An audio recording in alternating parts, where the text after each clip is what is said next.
Promotion mix के अंदर में नेक्स्ट टॉपिक आता है पर्सनल सेलिंग। पर्सनल सेलिंग क्या होता है? आपने देखा होगा कि आपके घर के आसपास में बहुत सारे लोग आते हैं, घर में नॉक करते हैं और आपको सामान बेचने की कोशिश करते हैं, आपको कन्विंस करते हैं कि सामान खरीद लीजिए। Door to door selling, that is basically called personal selling. It involves oral presentation of message in the form of conversation, यानी कि आपसे बात करके अपने मैसेज को वो कन्वे करते हैं आप तक with one or more prospective customers from the purpose of making sales। यानी कि पर्सनल सेलिंग के अंदर में ओरल प्रेजेंटेशन किया जाता है, कॉन्वर्सेशन किया जाता है, ताकि कस्टमर को हम सेटिस्फाई कर सकें और अपनी सेल्स कर सकें। Personal form of communication, example हम ले सकते हैं यूरेका फॉर्ब्स या एक्वागार्ड का। Aquaguard maximum number of times Aquaguard जो सेल किया जाता है वो पर्सनल सेलिंग के थ्रू किया जाता है। इसके अलावा जिलेट जैसी कंपनी भी पर्सनल सेलिंग को यूज़ करती है। जब भी कोई नया प्रोडक्ट लॉन्च करती है, मार्केट में सर्वे कराती है और अपने प्रोडक्ट को सेल करती है। It is one of the very powerful medium of selling. Features क्या होती है पर्सनल सेलिंग की? पहली फीचर आती है personal form, direct face to face interaction between the seller and the buyer. आपको याद होगा एडवर्टाइजमेंट में हमने कहा था there is a monologue not dialogue, यानी कि एक तरफा बात की जाती है और एक पर्सन या एक कम्युनिकेटर अपनी बात कहता है और वापस चला जाता है। वहाँ पर ये दिक्कत आती है, लेकिन यहाँ पर यानी पर्सनल सेलिंग के अंदर में जो सेलर है और जो प्रोस्पेक्टिव बायर है, दोनों के बीच में फेस टू फेस इंटरेक्शन होता है बायर और सेलर के बीच में, राइट? यानी यहाँ पर डायलॉग होता है। दूसरी फीचर आती है डेवलपमेंट ऑफ रिलेशनशिप।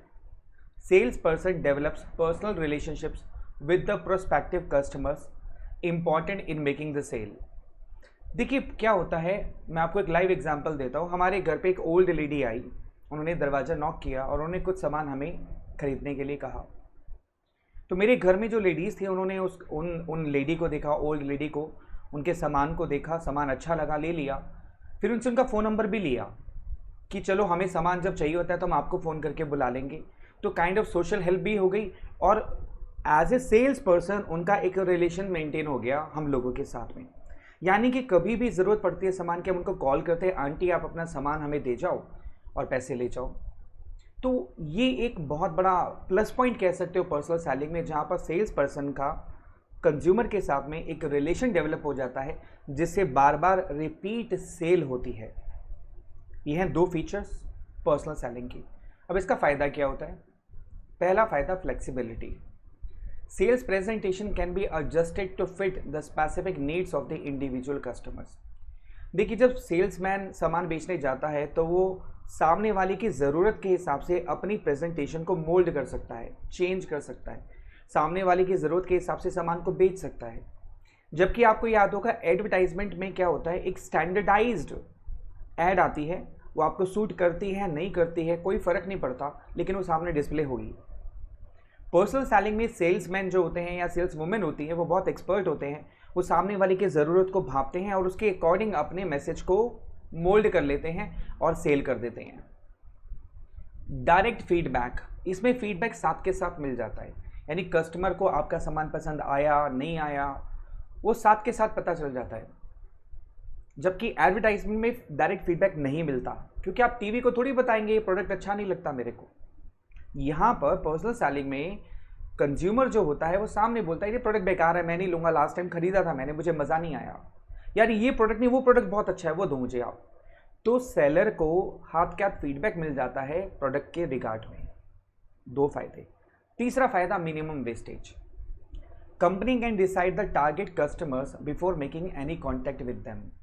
यानी कि जैसे मैं आप बात करते हैं वॉशिंग पाउडर की, अब वॉशिंग पाउडर जो सेल्स वुमेन या सेल्समैन सेल करते हैं वो मैक्सिमम टारगेट कौन होता है? जो फैमिली में लेडीज़ होती हैं जो कपड़े धोती हैं उन्हीं को टारगेट किया जाता है ना वॉशिंग पाउडर सेल करने के लिए, राइट? अब दूसरा एग्जांपल लेते हैं, अगर मान लीजिए शेविंग किट बेचनी है तो उसमें टारगेट कौन होगा? Young humans. उसमें बच्चे तो नहीं होंगे जो शेव नहीं बनाते, ना लेडीज़ होंगी। तो अगर हमें शेविंग क्रीम सेल करनी है, ब्लेड सेल करना है, तो टारगेट कंज्यूमर कौन होंगे? Young people, right? तो यहाँ पर एक ही फ़ायदा होता है पर्सनल सेलिंग में कि आप अपने कस्टमर को टारगेट कर सकते हो और केवल उन्हीं पे फोकस करोगे, आपका मिनिमम वेस्टेज होगी, चाहे वो टाइम है चाहे वो एफर्ट है। तो ये तीन फ़ायदे हैं पर्सनल सेलिंग के, flexibility, direct feedback and minimum wastage. आपके सिलेबस में पर्सनल सेलिंग सिर्फ इतना सही है, ज़्यादा इन डेप्थ डिटेल में नहीं है। तो इतना ही आपको करना है, 2 फीचर्स हैं और 3 इसकी एडवांटेजेस हैं। दैट्स इट, खत्म।